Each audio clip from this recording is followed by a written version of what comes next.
علی امین گنڈا پور صاحب، انہوں نے بنو امن مارچ سے خطاب کرتے ہوئے بڑا واضح طور کے اوپر کہا ہے کہ میں بحیثیت وزیر اعلیٰ خیبر پختونخوا یہ اعلان کرتا ہوں کہ اس صوبے میں آپریشن نہیں ہونے دیں گے۔ جب وزیر اعظم ہاؤس کا اعلامیہ آ گیا، انہوں نے کہا کہ یہ جو عزم استحکام ہے یہ کوئی بڑا فوجی آپریشن نہیں ہے، ملٹری اسٹیبلشمنٹ خود کہہ رہی ہے کہ یہ فوجی آپریشن نہیں ہے بلکہ ایک حکمت عملی ہے، تو پھر اس معاملے کو اتنی ہوا کیوں دی جا رہی ہے، اتنا کیوں اچھالا جا رہا ہے، اس کے اوپر اس طریقے سے بیانات کیوں آ رہے ہیں؟ دیکھیں، پہلے یہ کنفیوژن حکومت نے خود پھیلائی تھی۔ جب ایپیکس کمیٹی کا اجلاس ہوا تو ایپیکس کمیٹی میں یہ بات باہر آ گئی کہ بھئی عزم استحکام کے نام سے ایک ملٹری آپریشن ہو رہنے جا رہی ہے، تو کے پی والوں کے لیے اسپیشلی ملٹری آپریشن کی جب بات آتی ہے تو اس پہ اکراس دا بورڈ تمام پولیٹیکل پارٹیز اس میں کوئی تفریق کے بغیر، کیونکہ ہم بھگت چکے ہیں۔ آپریشن ضرب عضب آپ نے دیکھا، آپریشن ضرب عضب اور کتنے ناموں سے وہاں پہ ہوا، اس میں صرف اور صرف لوگ در بدر ہوئے، ڈسپلیس ہوئے، انٹرنلی ڈسپلیس پیپل کا ایک کنسپٹ ہوا، لیکن اس لیے اس وجہ سے کنفیوژن گورنمنٹ نے پھیلائی۔ اور ایپیکس کمیٹی کے بعد جب چیف منسٹر کے پی نے کہا، ڈیفنس منسٹر کہہ رہا تھا کہ اس نے دستخط کیے ہیں وہاں پہ، انہوں نے کہا تھا کہ یہ انٹیلیجنس بیسڈ آپریشن ہوگا، اور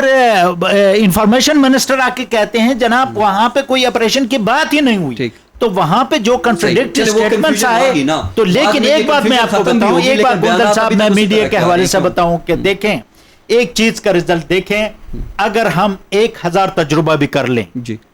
ہائیڈروجن کے 2 ایٹم اور آکسیجن کا 1 ایٹم مل کے پانی کا 1 مالیکیول بناتا ہے، 1000 تجربہ بھی آپ کر لیں، اس کیمیکل کمبینیشن کو، اس کیمیکل ریئیکشن کو آپ چینج نہیں کر سکتے۔ اسی طرح کے پی میں جو ملٹری آپریشن کے ذریعے ہم جو کچھ حاصل کرنا چاہتے ہیں کسی کے کہنے پہ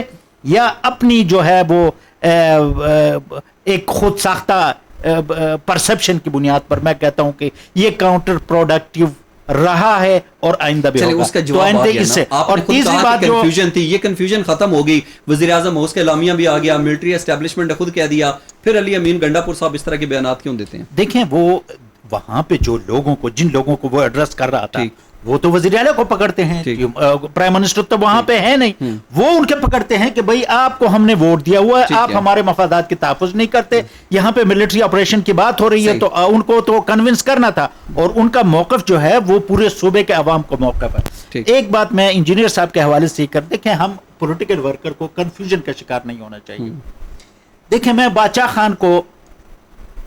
لارجر دین لائف پرسنالٹی، باچا خان، اسی طرح ولی خان کو بھی رسپیکٹ اس لیے دیتا ہوں کہ میں پولیٹیکل سائنس کا اسٹوڈنٹ کے طور پر بھی اور ایز اے پولیٹیکل ورکر کے طور پر بھی ان لوگوں کی کنٹریبیوشن ہے پالیٹکس میں اور لوگوں کو ایجوکیٹ کرنا۔ اب مجھے آپ یہ بتائیں کہ باچا خان، ولی خان کی فیملی کو اے این پی سے نکال کر آپ کسی بندے کو اگر وہ کریں گے نا، کوئی پہچانتا بھی نہیں ہے، تو کچھ بھی نہیں، اتفاق اچھا وہ بات کہتے ہوئے اگر عمران خان کو، اچھا وہاں پہ تیسری چوتھی جنریشن اب چل رہی ہے، تو عمران خان کے فالوورز کو آپ کٹ یہ وہ فلانا، دیکھیں لیڈرشپ کوالٹیز اگر عمران خان میں ہیں اور اس نے 26 سال بعد قوم کو اکٹھا کیا ہے،